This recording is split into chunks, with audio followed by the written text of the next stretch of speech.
Hola, mi nombre es Sergio Vargas y quiero invitarte a compartir este espacio de diálogo e interacción llamado El Ciudadano, cuyo principal objetivo es mostrarte a aquellas personas que por su historia de vida, profesión o vocación de servicio le aportan valores a la sociedad.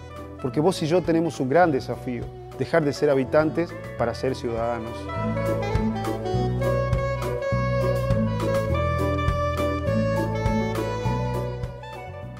En esta oportunidad vamos a conocer a uno de los periodistas que más conoce del peronismo de la ciudad de Salta. Me refiero a Jorge Villazón, dueño de una verborragia muy particular. Vamos a ver qué nos dice en la charla que tuvimos con él en el mítico bar Los Tribunales.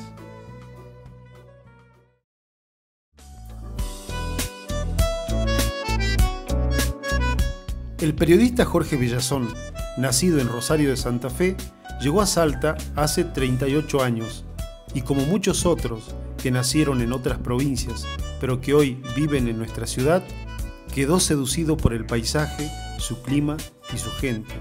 Dueño de una verborragia propia de los viejos militantes del justicialismo, partido al cual se afilió en 1972.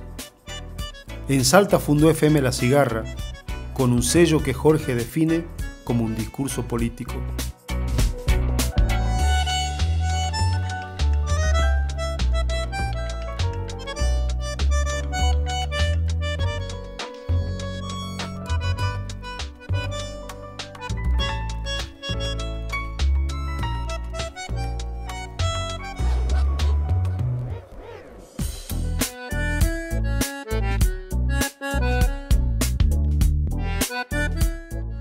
Bueno, Jorge, rosarino, fuiste alguna vez un delegado gremial.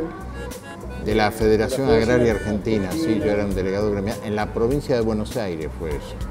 Del 25 de mayo, ¿puede ser? En la ciudad de 25 de mayo. La sede era en la ciudad de 25 de mayo. Al oeste. Claro, viene a ser la pampeana, la parte pampeana de la provincia de Buenos Aires.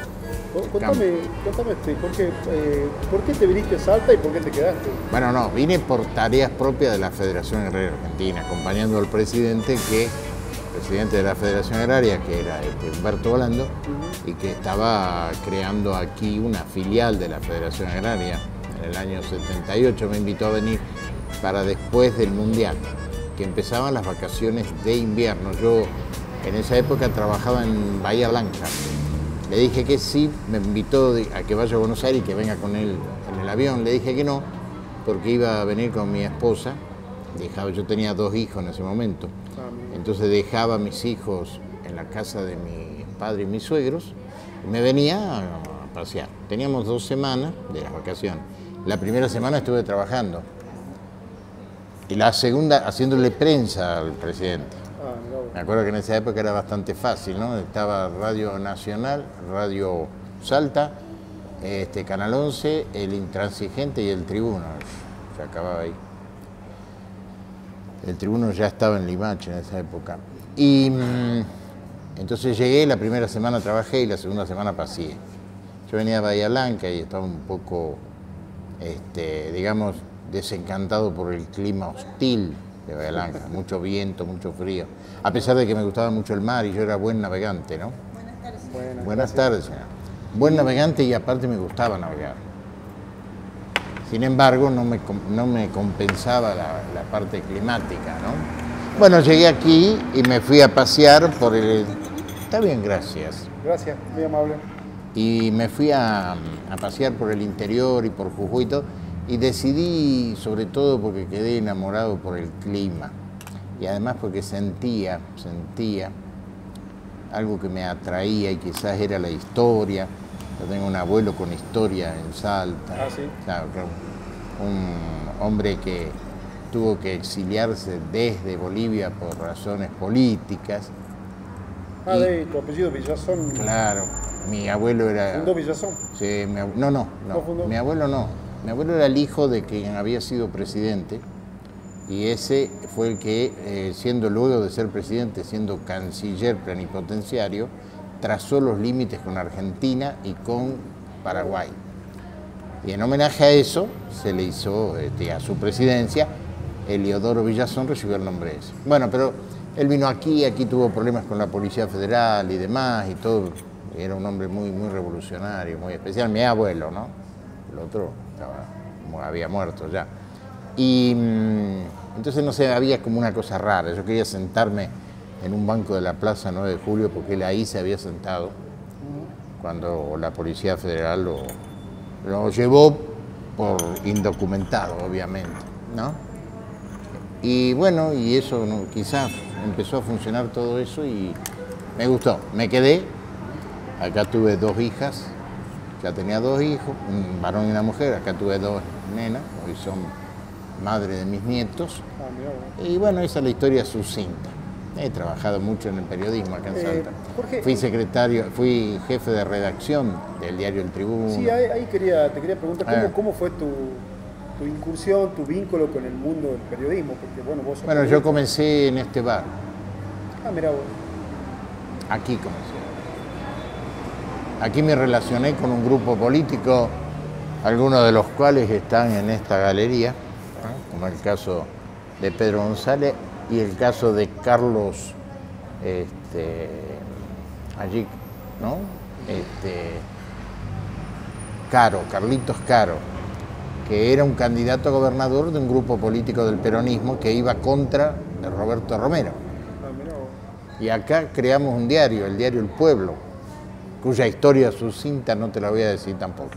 Porque tenía intereses de Jujuy, todo mezclado, porque tenía más ganas algunos de Jujuy de hacer una contra a Romero que de hacer. Y aquí hicimos un diario, el diario El Pueblo, para apoyar ese movimiento. Y acá nació todo. Vos terminaste siendo jefe de redacción del Tribuno. Eso después. Después. Porque yo también fui director de difusión del gobierno de Roberto Romero. Ya después. Perdimos la elección interna nosotros, por poco, pero hicimos un acuerdo, del cual tanto el periodista Rabinove como quien te está hablando en este momento fuimos artífices del acuerdo. Nosotros logramos, hablando con Juan Carlos Romero, que se reunieran en Buenos Aires Carlos Caro con Roberto Romero, porque justo estaban los dos en Buenos Aires. Y ahí decidieron un acuerdo del peronismo. Carlos Caro se retiró de la política, no aceptó. Romero le ofreció una senaduría nacional y todo, pero él no aceptó. Se retiró y bueno, y de ahí nació el movimiento unido que fue hacia las elecciones generales, ¿no? Así fuimos. Bueno, yo trabajé con Romero en el gobierno y un día estaba trabajando yo en la legislatura, a pocos metros de este bar, cuando me llamó y me dice, mirá, ahí está Tito, que es director del diario y necesita a alguien que lo ayude en el tema de la política, que yo, si vos no tenés nada que hacer ahora, tomate un auto y justo me encontré con Mónica Petrocelli, que andaba en el auto del diario. Le pregunté, Mónica, ¿dónde va con el auto del diario? Y dice, vuelvo al diario, llévame. Y ahí fui, me lo conocí, yo no lo conocía a Tito, y ahí me hice comentarista y columnista político del diario. Y de ahí pasé a ser el jefe de redacción del diario. Jorge, viste que de 20 años de esta parte hubo una explosión de las comunicaciones, sí. Una revolución en las comunicaciones, sí, sí. Y también la aparición de las redes sociales. ¿Vos crees que las redes sociales, cómo te llevas vos con las redes sociales? Bien. Limito mi participación simplemente porque me cuesta mucho esfuerzo sostener la comunicación y lo considero un poco no muy educado y correcto estar y no estar, estar y no estar. Entonces prefiero estar poco ahí. Pero mi equipo funciona con redes sociales, todo. O sea, entendemos, sí, entendemos que es un nuevo sistema y que a poco de andar, cuando ya desaparezca los medios tal cual como los conocemos. ¿Vos crees que van a desaparecer? Sí, a sí. Eso apuntaba mi pregunta, porque sí, nosotros, sin duda. Yo me considero también, al igual que vos, de la edad de la palabra, y ahora vivimos la edad de la imagen, o sea, nada es si no hay imagen. Sí, ¿Vos crees que la televisión se lleva todo puesto. ¿Y vos crees que en algún momento los medios digitales van a hacer desaparecer, como vos decías, a los medios escritos, a los diarios? Serán digitales. Ajá. Sí. Hace un rato veía el canal digital de televisión que tiene el diario La Nación. Y La Nación, ¿qué hizo? Agarró un diario que tenía grande, sábana. Ahora lo hicieron chiquitito, lo hicieron tipo tabloid, un poquito más grande que el tabloid. O sea que achicaron su diario de papel que venía siendo el símbolo desde Mitre hasta hoy. Lo achicaron, le achicaron el tamaño. Y de inmediato pusieron un canal de televisión que funciona a través del sistema de internet. Increíble, ¿no? El último reportaje que le hicieron al presidente de la Nación es un reportaje de televisión hecho en el diario La Nación. Vos tenés un medio muy reconocido, FM La Cigarra, sos dueño de FM La Cigarra. ¿Cuál es el sello de FM La Cigarra? Y es un lugar que tiene un discurso muy político, sobre todo, muy político, entendiéndolo como no necesariamente partidario, ¿no? Cuando yo era chico, todas mis maestras, todos me dijeron que había que ser como las hormigas. ¿Por qué? Y porque ellas decían que la hormiga trabajaba, entonces que la cigarra era vaga, que tocaba la guitarra, y que un día le agarró el frío y le pidió un grano a la hormiga, y la hormiga le dijo, eso te pasa. Y todo es mentira, eso, La Fontaine ahí miente todo. La cigarra solo vive 2 días, la cigarra no come granos, solo oliva en estado de transformación. Desde cuando come vidrio tampoco. No come vidrio tampoco. Y canta a solo efecto de hacer el amor y alegrar la vida, y cuando muere a los 2 días abona la tierra. La hormiga es predadora, mala, trabaja de noche, uniformada, tiene ejército, tiene piramidal su conformación, es horroroso. Y cuando tuve albedrío dije, no, yo quiero ser como la cigarra. Mis maestras querían que yo sea como las hormigas. Es que ellas eran parte del hormiguero, ellas eran parte del hormiguero. Vos sabés que recién mencionaste que el sello de tu radio es la política, ¿no? Un discurso político. Y yendo al terreno de la política, vos sabés que el peronismo perdió las elecciones hace poco. Hay quienes dicen que ha dejado de ser una opción de poder. ¿Vos qué opinás? El peronismo siempre fue una doctrina de conducción política para la toma de poder. Y muerto el conductor, la cosa se puso difícil. Pero todos lo quisieron imitar, porque de hecho todos son peronistas. El peronismo ha dejado de ser una opción. La opción que sigue vigente es el justicialismo. El justicialismo sigue vigente. La justicia social como necesidad indubitable. La soberanía de tipo política, la independencia económica, esos son parámetros que despectivamente le suelen llamar en estas tierras, las tierras de América Latina, le suelen llamar populismo. Pero es la opción frente al liberalismo. O sea, el todos iguales, sálvese quien pueda, y el Estado ajeno. Por supuesto, el que comienza gordo va a ser más gordo, y el que comienza flaco va a ser más flaco. Yendo a esa cuestión, vos viste que ahora hay mucho, están en juego mucho los valores, ¿no? en la política, y un amigo en común dice que mientras más se tiene, menos peronista se es. ¿Vos qué opinás? Sí, puede ser. Porque uno mira... Es muy simple, puede ser, porque cuando más se tiene uno tiene que defender lo que tiene. Está más ocupado en defender lo que tiene que en lograr que los otros tengan tanto como uno. Y esto es competencia liberal, porque el tener más, esa diferenciación horrorosa de existir los que tienen mucho más y los que tienen mucho menos, es una opción liberal. Y llega un momento que uno defiende eso. Todo diario, por ejemplo, toda empresa periodística nace con ideales absolutamente humanitarios, absolutamente libertarios, absolutamente honestos, pero luego viene la empresa. Y la empresa empieza a acabar con eso. Hablando de empresas y de comunicación, en Salta el 90% de los medios de comunicación reciben pauta del gobierno provincial o del gobierno municipal. Sí.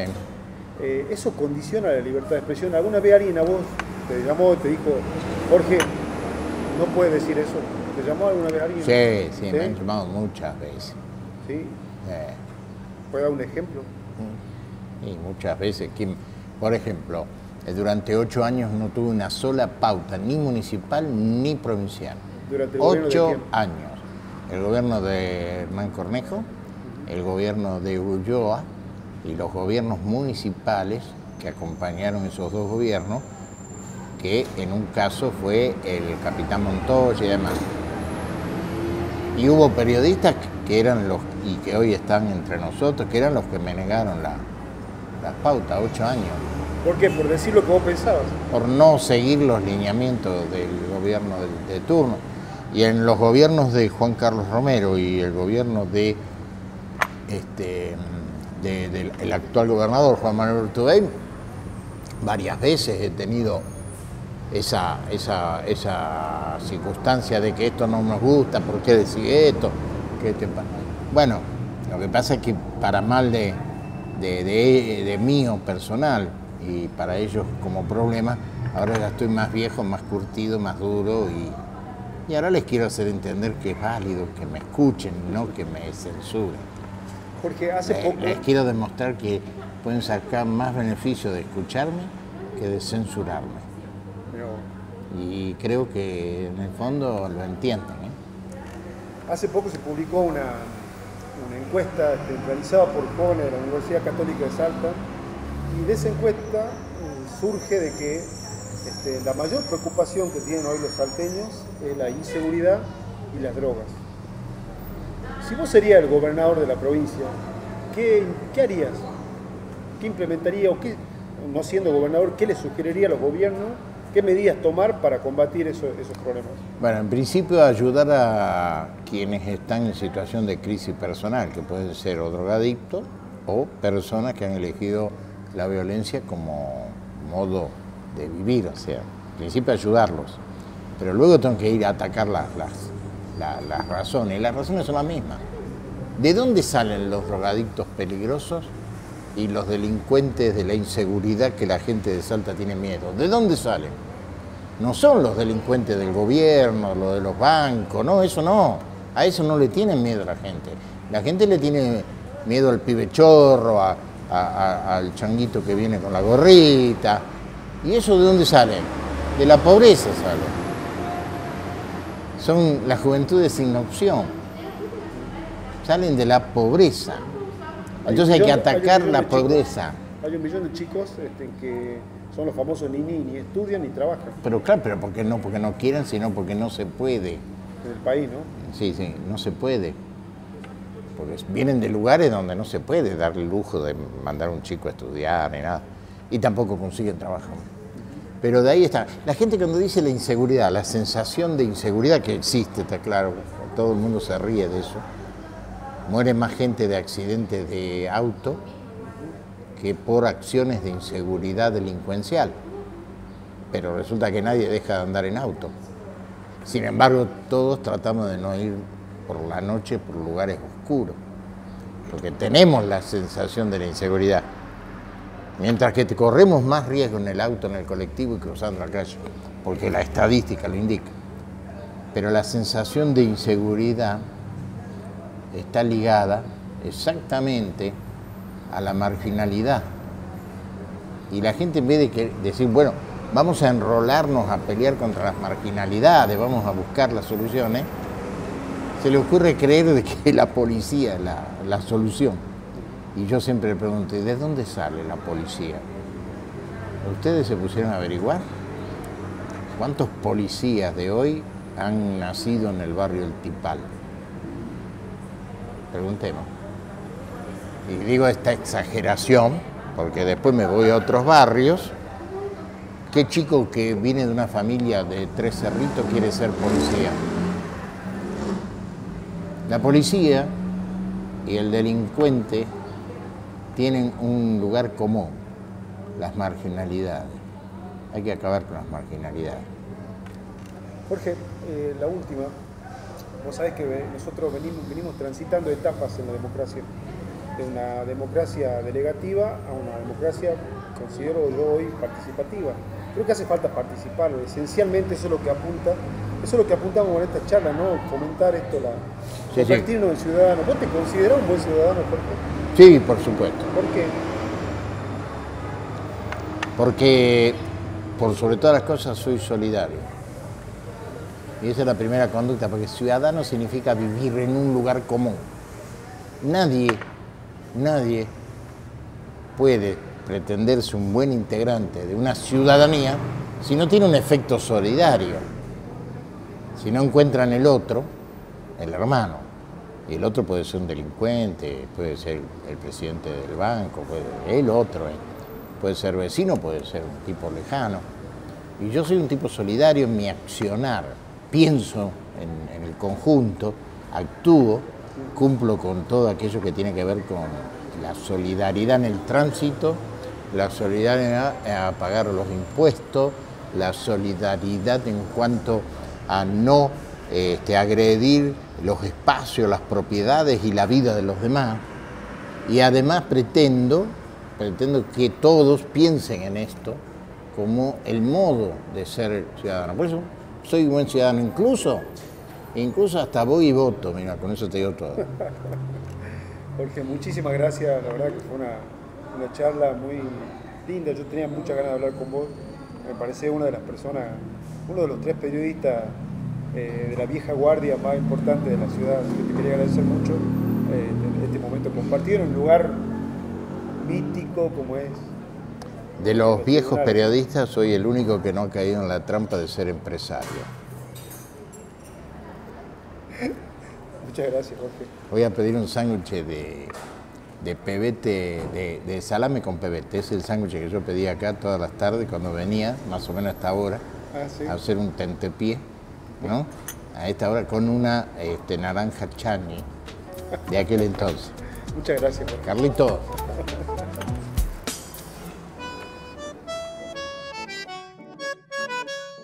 Después de hablar con Jorge, el militante devenido en periodista, se dejan entrever sus dos pasiones. Por un lado, su familia, compuesta por su esposa Mimí, sus 4 hijos, sus 8 nietos y su bisnieta. Y por otro lado, la política, su otra pasión, heredada de sus padres. Por eso no es casual que nuestro encuentro haya sido en el mítico bar y café Los Tribunales, en cuyas paredes se ve reflejada la historia política de la provincia de Salta. Vaya con esta entrevista mi homenaje y reconocimiento a su fundador, el señor Carlos de Francesco, un ciudadano con todas las letras.